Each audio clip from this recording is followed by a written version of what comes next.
നമസ്കാരം.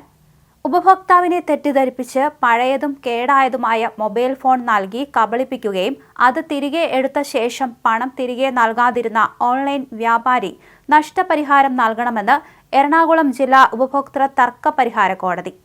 ചെന്നൈ ആസ്ഥാനമായ laptop zone എന്ന സ്ഥാപനത്തിനെതിരായ പരാതിയിലാണ് കോടതി 70,000 രൂപ പിഴയിട്ടത്.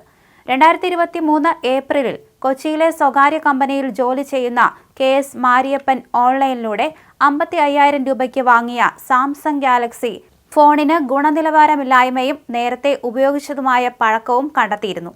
അധികമായി ഓർഡർ ചെയ്ത ആക്സസറീസും ഫോണിനൊപ്പം ഉണ്ടായിരുന്നില്ല. എതിർകക്ഷി ആദ്യം പണം തിരികെ നൽകാൻ വിസമ്മതിച്ചെങ്കിലും പിന്നീട് കൈപ്പറ്റിയ ഫോൺ തിരികെ അയക്കാനാണ് ഉപഭോക്താവിനോട് പറഞ്ഞത്.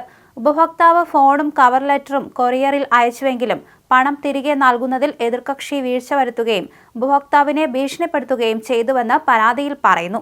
വിശ്വാസവഞ്ചനയിലൂടെ ഉപഭോക്താവിനെ കബളിപ്പിച്ചത് അധാർമികമായ വ്യാപാര രീതിയാണ് ഓൺലൈൻ വ്യാപാരി അനുവർത്തിച്ചത്.